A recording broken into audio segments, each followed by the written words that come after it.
That Lex Friedman interview is great.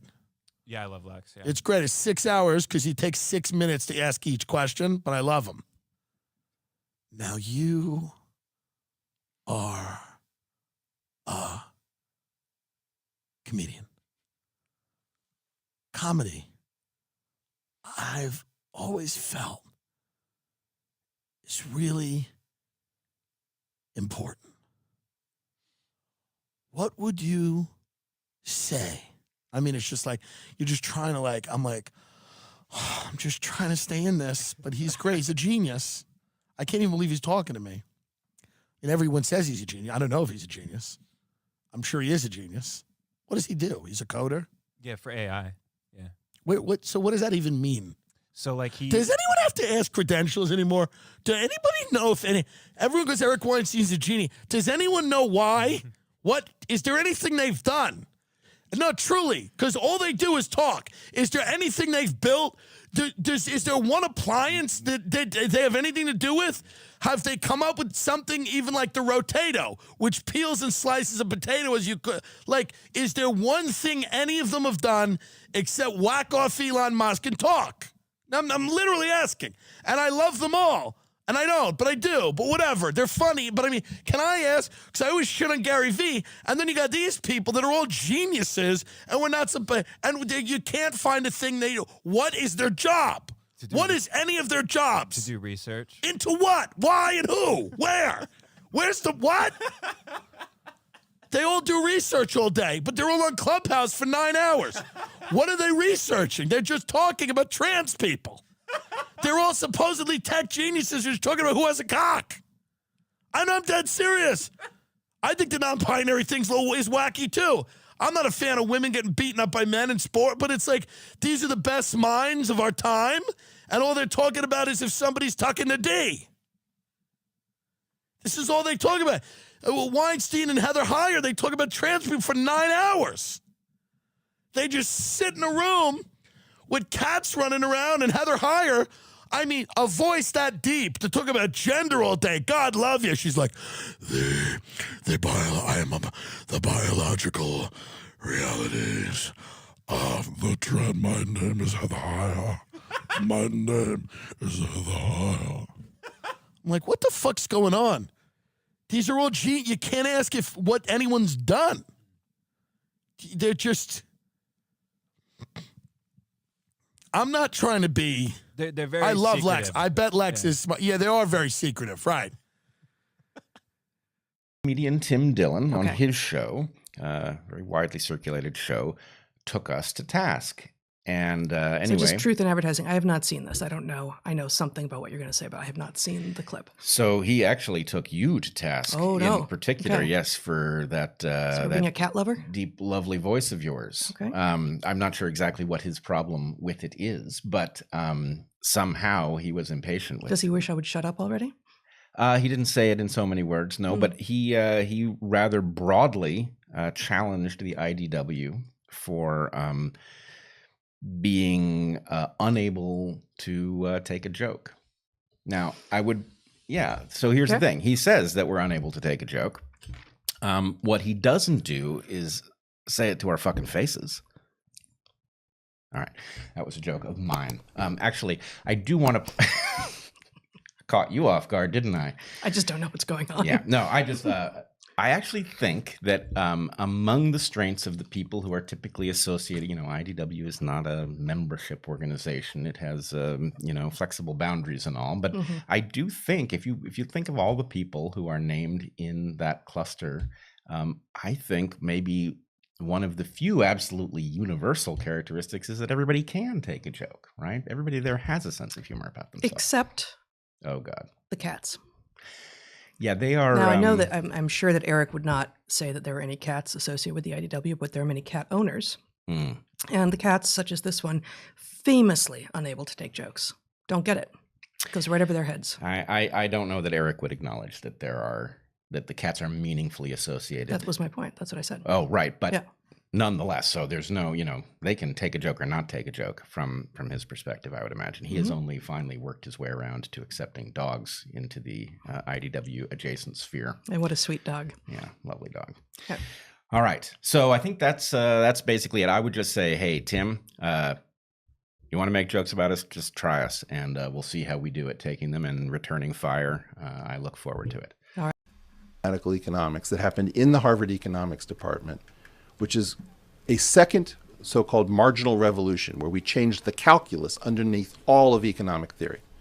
So how does something like this happen? Is there a concerted effort? Did they get together and they have this idea, this is how we're going to do it? There's a 5-person commission behind closed doors that meets at the cousin's house of somebody on the commission in Florida. And in another presentation... Fucking Florida. Florida man. In another presentation, they say, we solved this at the kitchen table of my cousin's house in Florida. And you're just thinking like, okay, so it's 5 guys, Bob Packwood and Daniel Patrick Moynihan, Democrat and Republican, got together, picked 5 economists who were willing to play the dirty game. The dirty game broke into 2 teams. They knew exactly what they had to do. They found the results to put them together, to put in front of Congress, to put in front of the National Academy. And were they ever held accountable for this? No. There's an entire book called The Physics of Wall Street, in which my wife and I are chapter 10 and the epilogue, which it talks about they made Weinstein and Milani go away. Right? So what I'm trying to talk to you about is like this experience for me. I've never talked about this with anyone. I've talked to tons of people privately. This is going to go out into the world. I was, you know this question like, what has Eric Weinstein ever done? I did that. I did the marginal revolution using gauge theory. Stop. That question is Tim Dillon joking around. Yeah, I know. He said, what did he never created the rotato. He was just joking. He was fucking around. That was the funny part about it. He was joking. But he's saying that because he knows you're brilliant. Do you understand? The only reason why he can say that, if Joe, you were a loser, he couldn't say that. You don't need to make me feel good about myself. I know, but you brought it up again. No, I'm saying something completely different. Okay. I actually have been scared of this question. What question? Tim's question taken seriously. Who's going to take it seriously? I'm taking it seriously. Okay. No. You're in a weird world. Here's a weird world. You're in a world of serious intellectual people. But you're damn straight. You're also hanging out with Tim Dillon and me. And I love it. But but the problem is like you're conflating these two things. No, Joe, I'm not that angry at Tim Dillon. It's not. I'm not that angry. Do you hear that? You heard the word. You heard the word that? That's a problem. Well, you're not that angry at Carlos Mencia. I'm not angry at him at all. I know, and I'm not angry at Tim Dillon. I'm sad for Tim Dillon. Anyway, shouldn't be sad for Tim. Wait. He's one of the most important comedians of our time. Okay, how dare you? How dare I? It gave me a moment to reflect, and I realized something, which is I don't want to talk about this shit publicly. I don't want to say Dale Jorgensen is the guy who buried one of the most important innovations in economic theory. But yet you just did. I just did. And that's what I've just done. That's what I realized by reviewing your history and revealing you're 7 years away from the store. I don't want to be associated with Dale Jorgensen. I don't care about him. Mm-hmm. I want to be associated with gauge theoretic economics. I see what you're saying. And let me also address something for a few minutes that happened recently that's been weighing heavy on me. If you find me annoying to listen to, please skip to the actual conversation with Nick. I had a recent podcast episode with Anthony Pompliano where we spoke about Bitcoin and life in general for 3 hours. I was curious, inspired, positive, or at least I tried to be as I usually do. Someone clipped out of context, a short segment of me mumbling something about having a PhD, and I started getting mocked online because that made it convenient for people to mock me for being yet another quote-unquote expert who learns about Bitcoin and thinks he knows everything. I almost never mention that I have a PhD, except to make fun of myself, as I was doing, or at least trying to do in the full context of that conversation. I brought up grad school as a random example of one of the many journeys I've taken that was hard, but where the destination was in itself not very useful. I was saying I enjoy exploring with a curious mind and am willing to be patient, to learn, to listen, to humble myself with knowledge for the sake of knowledge itself. Grad school was an example of that. The PhD means nothing, at least to me. I never call myself an expert, or at least try not to, because that would be dumb. Because I know how little I know. I'm not a influencer or a thought leader or whatever else silly self-aggrandizing label people put on their LinkedIn. I try to be the opposite of what I was mocked for. I try to think deeply about the world, to look for the beautiful ideas in the minds of others, and to be inspired by them. I wanted to say all this because psychologically, it struck a bit of a blow. It made me realize that even when I approach things with love, I may be mocked, I may be derided, I may be taken out of context or even lied about. With the growing platform, this is sadly only increasing. I now have learned that there's people who are waiting for my missteps so they can point the finger, laugh, and say, "See, I told you so. That guy's a joke. He's a fraud." As a fellow human being, the knowledge of this is painful. Yes, I know people tell me to toughen up, and my life has been about strengthening my mind in the face of my limits, but I refuse to not be fragile and wear my heart on my sleeve. It's who I am.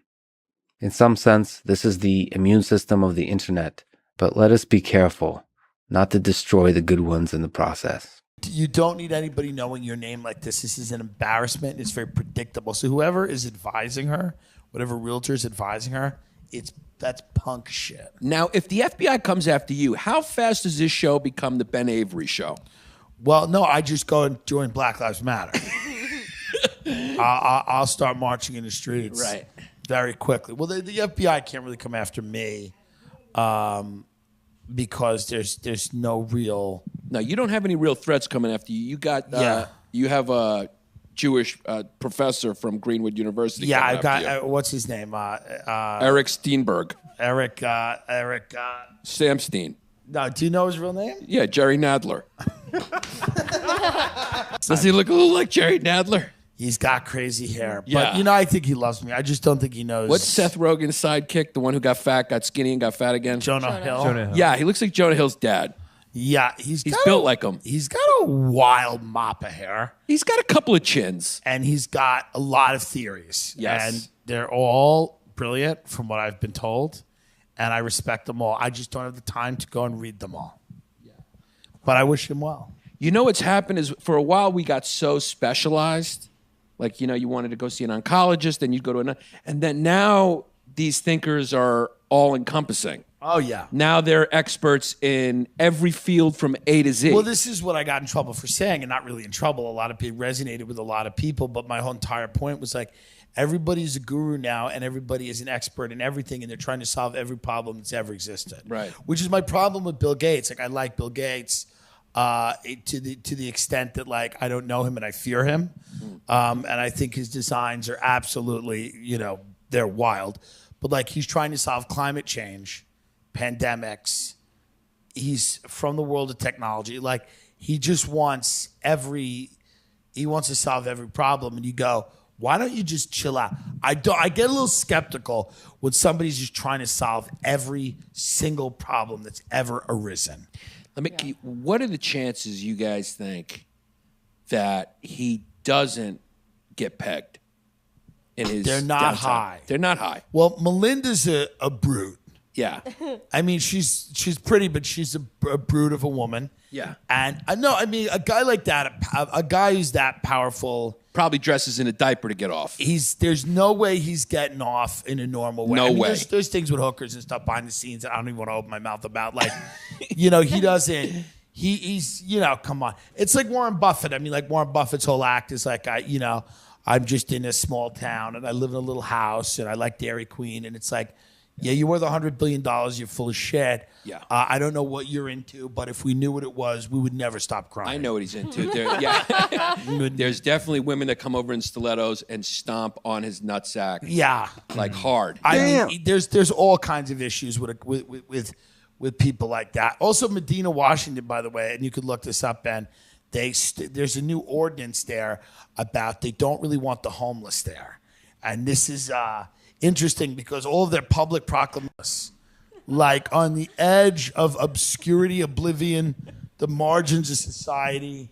It's right before death, right before you die in a car. you eat Little Caesars. Every corpse that is found in a car, they find like a box of Little Caesars in the back of the car. It is absolutely the end. So they burn that down, no cares. But everything else, they're just looting. Well, good. Well, Ben, you'll appreciate this. Yeah. On Lex Friedman's podcast, he asked me about, he goes, as a joke, he goes, can we give Tim Dillon power? What would happen if Tim Dillon was president?